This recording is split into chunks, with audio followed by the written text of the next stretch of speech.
다양한 제주 소식을 정리해드리는 뉴스 브리핑입니다. 먼저 제주 지역 언론에서 전하는 뉴스 가운데 주목할 만한 기사를 소개해드리는 뉴스픽 순서입니다. 오늘은 한라일보 김현석 기자의 불황의 코로나까지 빚 못 갚겠다 기사를 전해드립니다. 경기 불황에 이어 코로나19 사태까지 겹치며 경제적으로 어려운 분들 많을 텐데요. 실제 도내에서 빚을 갚지 못해 채무 조정을 신청하는 사람들이 급증하고 있다고 한라일보가 보도했습니다. 신용회복위원회에 따르면 올해 1분기에서 3분기까지 도내 신속 채무 조정과 개인 프리워크아웃 등의 신청자는 모두 1,820명으로 지난해 같은 기간 대비 34% 증가했는데요. 연도별로 살펴보면 제주 지역 채무조정 신청자는 2017년 1,164명, 2018년 1,389명, 지난해 1,649명 등으로 꾸준히 증가세를 보이다가 올해는 3분기 만에 지난해 수준을 뛰어넘었다고 한라일보는 전했습니다.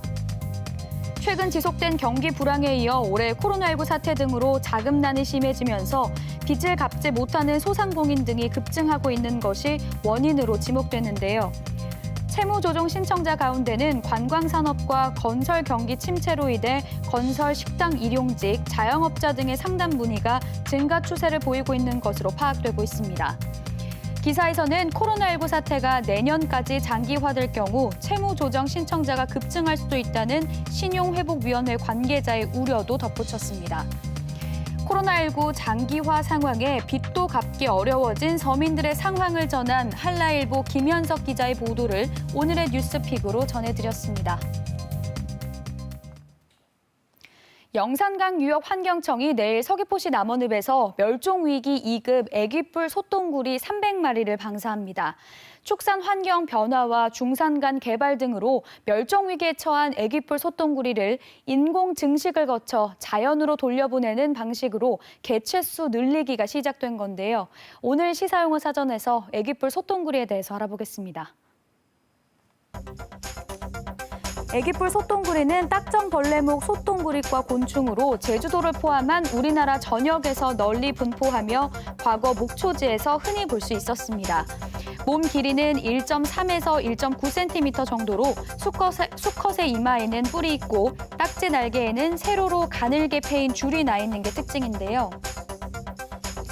소나 말 같은 가축의 배설물을 먹고 살아 환경을 정화하는 동물로 생태계의 청소부라고 불리기도 했지만 현재는 목초지 감소와 살충제 과다 사용 등으로 멸종 위기에 처했습니다. 비자림로 확장공사 구간에서 애기뿔 소똥구리를 비롯한 보호 동식물이 잇따라 발견되며 생태계 조사를 둘러싼 논란이 커졌는데요. 이뿐만 아니라 제주 지역 각종 개발 사업 현장에서 자주 애기뿔 소똥구리의 존재가 확인되면서 이슈의 중심에 서기도 했습니다. 계속해서 주요 단신 정리해드립니다. 대권 도전을 공식화한 원희룡 지사의 다른 지역 출장이 잦아지면서 도정 공백이 생기고 있다는 지적이 제기됐습니다. 도의회 행정자치위원회 문종태 의원은 서귀포시 행정사무감사에서 차기 대선 출마 입장을 밝힌 원 지사의 출장이 잦아지고 있다며 앞으로 경선이 다가오면 도정 공백은 불가피할 것이라고 주장했습니다. 이에 비서실장 출신인 김태엽 서귀포시장은 시스템이 잘 돼 있는 만큼 업무에 큰 지장은 없을 것이라며 원 지사가 출장 간다고 해서 도정에 손을 놓고 있는 것은 아니라고 답했습니다. 도의회 문화관광체육위원회 문경훈 의원은 관광공사가 290억 원을 들인 시내 면세점 철수는 물론 95억 원을 투자한 항만 면세점 사업 중단, 성산항 면세점 적자 등 밑빠진 독에 물만 붓고 있다고 비판했고 오영희 의원 역시 경영평가는 전국 최하위지만 임원의 평균 임금은 전국 2위라며 방만 경영을 꼬집었습니다. 이에 현창행 사장 직무대행은 여러 요인이 있지만 시내 면세점은 결과적으로 실패했다며 경영 안정을 위해 노력하겠다고 답했습니다. 제주도가 코로나19 자가격리 기간에 격리 장소를 무단 이탈한 해외 입국자 2명을 감염병 예방관리법 위반 혐의로 형사 고발하기로 했습니다. 이들은 11일 미국과 13일 일본에서 입국한 사람들로 모두 담배나 식료품 등을 사기 위해 격리 장소를 이탈했던 것으로 확인됐습니다. 현재까지 제주에서 자가격리 중에 무단 이탈했다 적발된 사람은 13명에 이릅니다.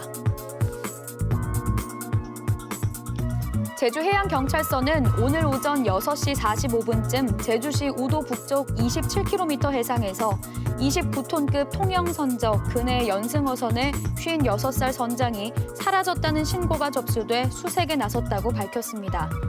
해경은 사고 해역을 중심으로 3,000톤급 경비함정 등 열척과 헬기 등을 투입해 수색하고 있습니다. 제주 동부경찰서는 훔친 승용차로 운전을 하다 사고를 내고 달아난 중학생 3명을 특수절도와 무면허 운전 혐의로 입건했다고 밝혔습니다. 이들은 5일 새벽 3시쯤 제주시 모 빌라에 주차된 승용차를 훔쳐 운전하다 제주시 연동에서 주차된 차량을 들이받고 달아난 혐의를 받고 있습니다. 이들이 훔친 차는 사고 발생 사흘 뒤인 8일 오전 11시쯤 서귀포시 강정포구 인근에서 발견됐습니다. 오늘 낮 12시 50분쯤 제주시 노형동 폐건축자재 야적장에서 불이 나 1시간 반 만에 꺼졌습니다. 이 불로 다친 사람은 없지만 건축자재가 불에 타 소방서 추산 530여만 원의 재산 피해가 났고 주변 일대가 검은 연기에 뒤덮여 주민들이 큰 불편을 겪었습니다. 소방당국은 야적장에 쓰레기 소각 중 불이 난 것으로 추정하고 정확한 화재 원인을 조사하고 있습니다. 지금까지 뉴스브리핑이었습니다.